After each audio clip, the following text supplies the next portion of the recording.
Hello everyone, मैं doctor प्रगति गुप्ता और आज इस वीडियो में हम बात करने वाले हैं कुछ ऐसी प्रिकॉशंस के बारे में जो हर एक पैरालिसिस के पेशेंट को रखनी चाहिए अपनी रिहैबिलिटेशन के दौरान, अपने एक्सरसाइज करने के शेड्यूल के दौरान, ताकि पेशेंट इंजरी से बच सके। किसी भी टाइप की इंजरी, चाहे सॉफ्ट टिश्यू इंजरी है, कोई मसल टियर है या फिर कोई फ्रैक्चर है, उससे पेशेंट बच सके।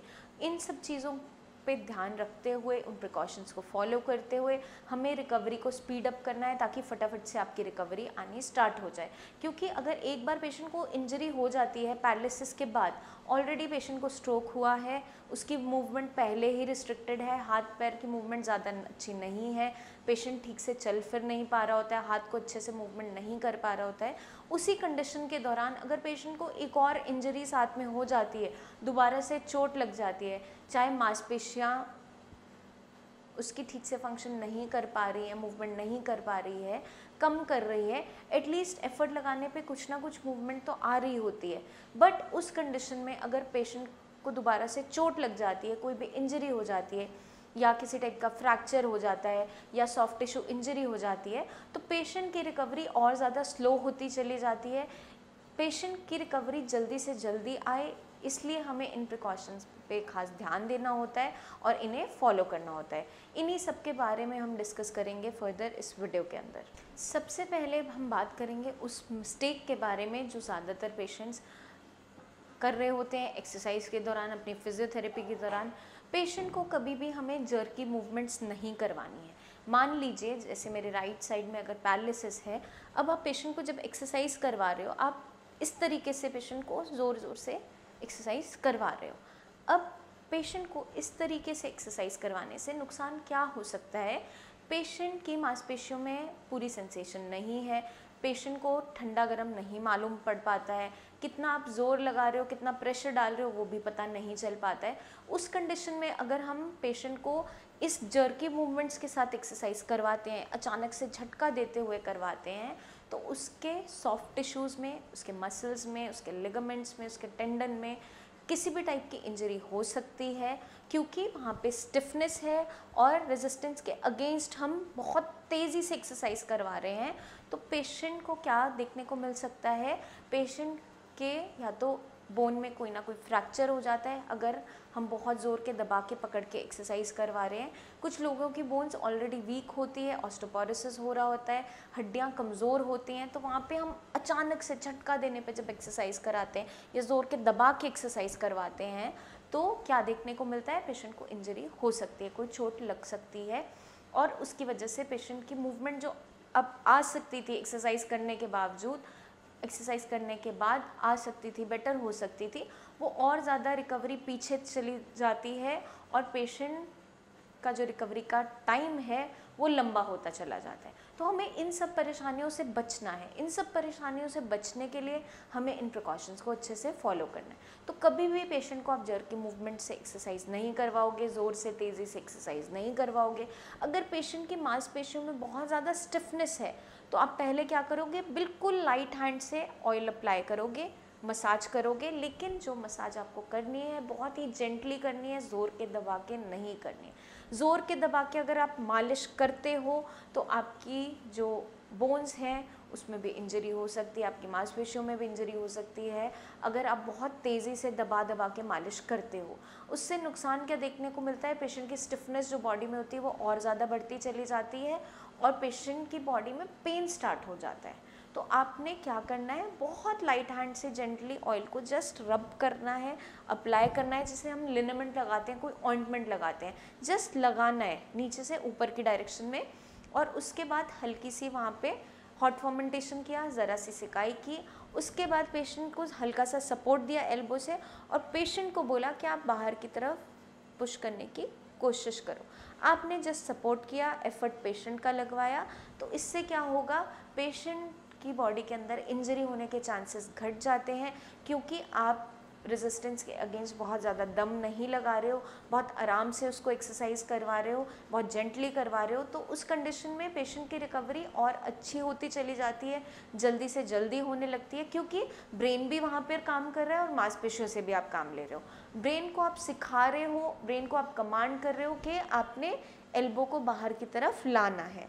जब आप ज़बरदस्ती खुद ये एक्सरसाइज करवाते हो, एक तो पेशेंट को जर लग सकता है, झटका लग सकता है, और पेशेंट की जो बोन्स हैं उस पर अगर आप ज़ोर से दबाव देते हो तो पेशेंट को फ्रैक्चर भी हो सकता है। इन सारी कंडीशन से अगर हमें बचना है तो इसी तरीके से हमें पेशेंट को एक्सरसाइज करवानी है। पेशेंट को कमांड देते हुए बहुत लाइट हैंड से आपने सिर्फ सपोर्ट देना है और मूवमेंट्स करवानी है। इसी तरीके से हमें ध्यान देना होता है चलते समय। चलते समय पेशेंट को, अगर पेशेंट कोई भी एक्सरसाइज कर रहा है, नॉर्मली वॉक कर रहा है और पेशेंट बिना सपोर्ट के अभी नहीं चल पाता है, तो हमें साथ में सपोर्ट रखनी है। आप पूरा उसको पकड़ के मत, चाहे ना भी चलवाएं, बट या तो स्टिक दे दीजिए, या वॉकर आते हैं, वॉकर की सपोर्ट से वो थोड़ा सा वॉक करेगा, या घर में आपकी बाहर बालकनी है, साइड पे रेलिंग है तो रेलिंग को पकड़ के वो चलेगा, या वॉल की सपोर्ट लेके चलेगा, या जस्ट आप उसके साथ खड़े रहो और हल्का हल्का उसे सपोर्ट करते रहिए। अब सबसे ज़्यादा ध्यान देने वाली चीज़ क्या है, पेशेंट कभी भी जब हम उसको चला रहे हैं, वॉक करवा रहे हैं, कोई भी एक्सरसाइज करवा रहे हैं, तो हमें क्या ध्यान रखना है। इनिशियली जब पेशेंट, स्ट्रोक के पेशेंट को बैलेंसिंग में दिक्कत होती है, उसको चलने में परेशानी होती है, तो उसके आप साथ ज़रूर रहें। उसको चाहे स्टिक का सहारा दें, जस्ट आप वहाँ पे प्रेजेंट हों उसके साथ। कभी भी उसको अकेला एक्सरसाइज करने के लिए ना छोड़ें, क्योंकि अगर गलती से अचानक से पेशेंट बैलेंस नहीं कर पाता है, ठीक से चल नहीं पाता है, पैर उसका स्लिप करता है, तो साथ में कुछ ना कुछ या तो सपोर्ट हो जिससे वो पकड़ के गिरने से बच सके, या साथ में कोई ना कोई केयरटेकर होना ज़रूरी है ताकि पेशेंट बच सके इंजरी से। क्योंकि एक बार अगर इंजरी हो जाती है, चोट लग जाती है, तो हमारी रिकवरी स्लो डाउन हो जाती है। क्योंकि अगर पेशेंट को सॉफ्ट टिश्यू इंजरी हुआ या फिर फ्रैक्चर भी हो गया तो उसको अलग से हील होने में और ज़्यादा टाइम लगता है। उस कंडीशन में हम पेशेंट को दोबारा से एक्सरसाइज नहीं करवा रहे होते हैं उस फेज़ में, क्योंकि हमें इमोबिलाइजेशन करनी होती है उस पार्ट की, उस पार्ट को मूव नहीं करना होता है रिकवर करवाने के लिए। तो हमें खास ध्यान रखना है, खास प्रिकॉशंस रखनी है कि पेशेंट एक्सरसाइज करने के दौरान, अपनी रिहैबिलिटेशन के दौरान उसे कोई भी इंजरी ना हो, कोई भी चोट ना लगे, उसके लिए हमें खास ध्यान रखना होता है। अब हमें चलते हैं नेक्स्ट प्रिकॉशन के बारे में जो हमें पेशेंट के लिए रखनी ज़रूरी है। पेशेंट को हमें वॉशरूम जब भी पेशेंट जा रहा है, एक तो कोशिश हमें क्या करनी है कि अकेले हम उसे ना भेजें, अटेंडेंट साथ में ज़रूर हो। बट कभी कभार ऐसी कंडीशन होती है कि अटेंडेंट साथ में नहीं है, तो जब भी उसको वॉशरूम आप भेज रहे हो, उसके साथ या तो स्टिक हो पेशेंट के पास, या वॉकर हो, या कोई ना कोई सपोर्ट लेके वो वहाँ तक पहुँचे। और हमें क्या खास ध्यान रखना है, वॉशरूम के अंदर का फ्लोर बिल्कुल भी गीला नहीं होना चाहिए। उसको हमें पहले से ही ध्यान रखना है कि वहाँ का फ्लोर बिल्कुल ड्राई हो। हमें इस चीज़ का खास ध्यान रखना है, क्योंकि अगर पेशेंट अकेले जा रहा है, उसको बैलेंसिंग में ऑलरेडी दिक्कत है और वहाँ पे फ्लोर पे पानी गिरा हुआ है, तो पेशेंट के स्लिप होने के चांसेस बढ़ जाते हैं। इन्हीं छोटी छोटी प्रिकॉशंस को हम अगर ध्यान रखते हुए काम करते हैं तो पेशेंट को हम इंजरी से बचा सकते हैं, दोबारा से उसे इंजरी नहीं होती है और पेशेंट बहुत अच्छी रिकवरी जल्दी से जल्दी शो करता है। तो हमें खास ध्यान रखना है इन छोटी छोटी चीज़ों का, इन मिस्टेक्स का, कि ये मिस्टेक्स हम ना करें, क्योंकि ज़्यादातर पेशेंट के एंड पे ये गलती हो रही होती है। अब हम चलते हैं नेक्स्ट प्रिकॉशन की तरफ, जिसके बारे में हमें खास ध्यान रखना है। पेशेंट को या तो आप जो फुटवेयर पहना रहे हो, शू पहना रहे हो, वो इतना कंफर्टेबल होना चाहिए कि पेशेंट को चलने में उससे परेशानी ना हो या पेशेंट का पैर स्लिप ना करे। पेशेंट को आप ओपन स्लीपर चप्पल नहीं पहनाएंगे जिसमें सपोर्ट नहीं होती है, क्योंकि पेशेंट को ऑलरेडी बैलेंसिंग में दिक्कत होती है। कभी कभार कुछ पेशेंट्स के अंदर देखने को ये भी मिलता है कि उनके पैर से ही फुटवेयर स्लिप कर जाता है, तो पेशेंट के गिरने के चांसेस और ज़्यादा बढ़ जाते हैं। आप पेशेंट को कोई ना कोई ऐसा फुटवेयर पहनाओ जिसके पीछे स्ट्रैप हो, या फिर पेशेंट को आप शूज़ पहनाइए जो ईजिली वो पहन सके, चाहे विदाउट लेसेस शूज़ क्यों ना हो, जिसमें ईजिली वो पैर स्लिपन कर पाए, कंफर्टेबली उसको वेयर कर पाए, बट वो फुटवेयर चलने पे एकदम से निकले ना, क्योंकि ओपन जो स्लिपर्स होते हैं वो एकदम पैर से स्लिप कर जाती है और पेशेंट को चलने में बहुत ज़्यादा परेशानी होती है।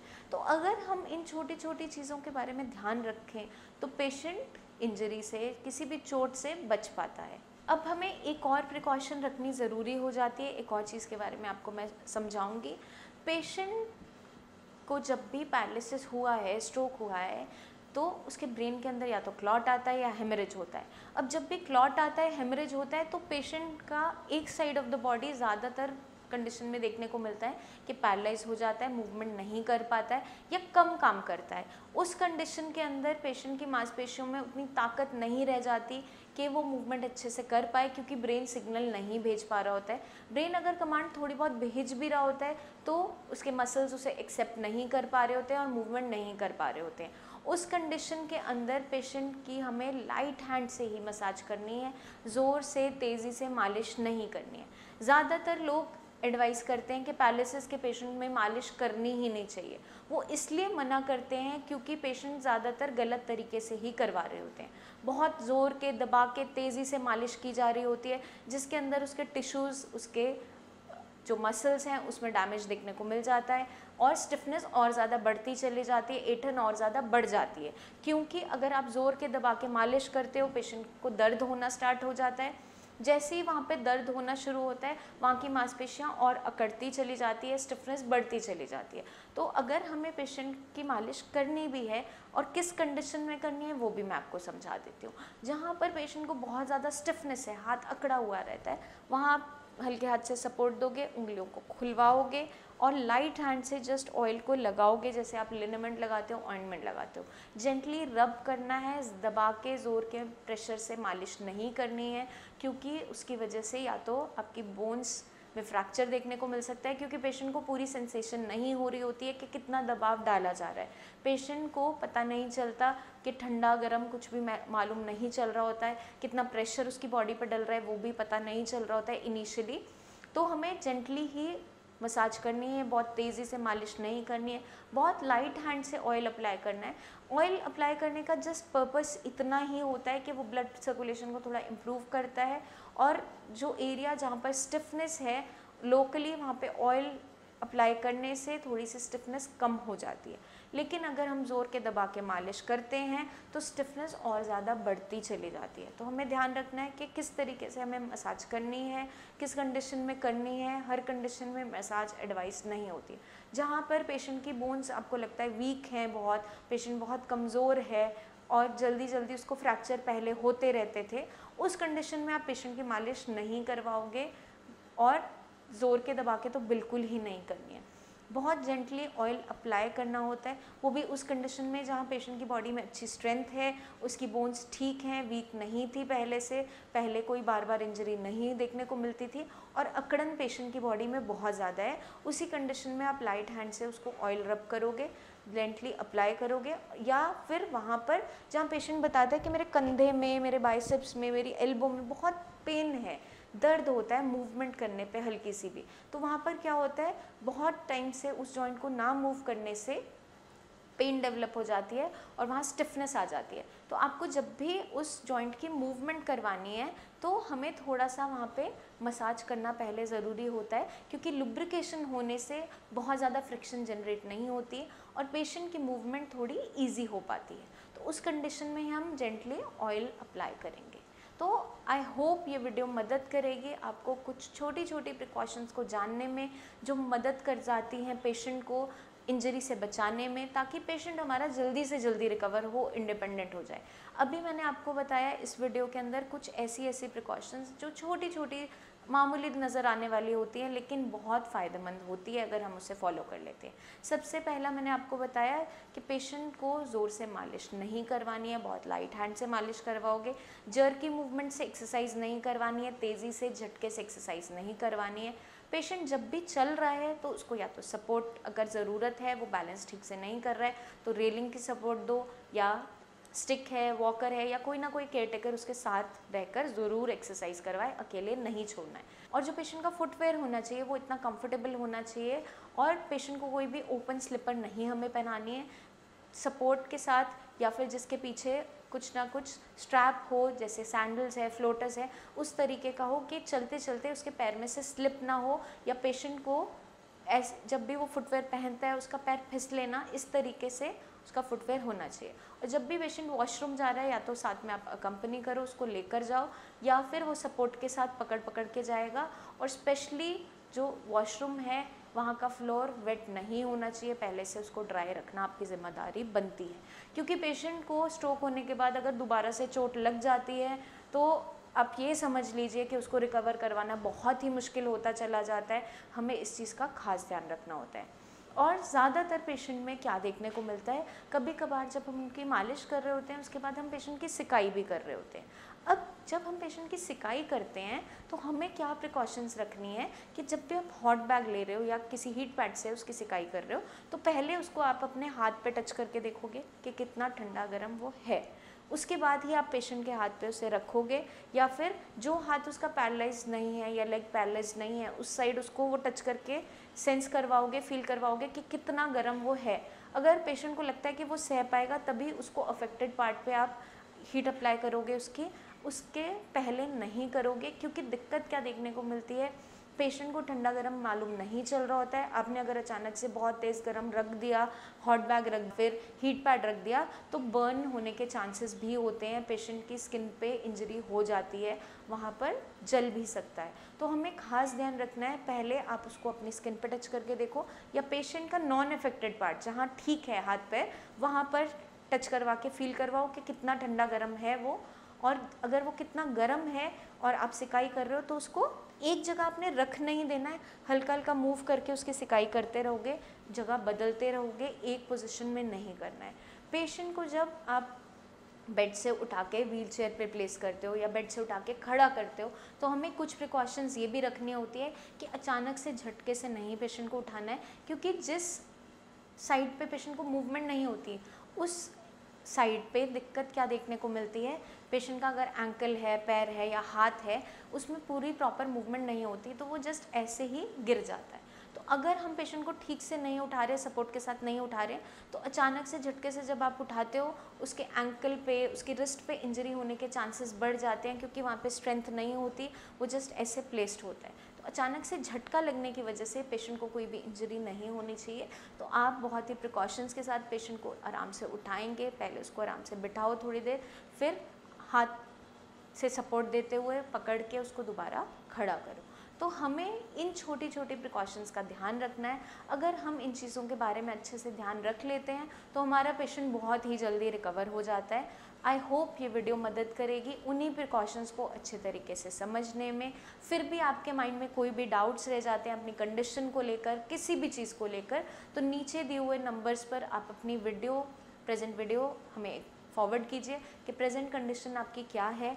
जो भी एक्सरसाइज आप करवा सकते हो हम आपको एडवाइस करेंगे आपकी कंडीशन देखते हुए। जो भी बेस्ट टू बेस्ट ट्रीटमेंट आपके लिए पॉसिबल होगा वो हम ज़रूर एडवाइस करेंगे।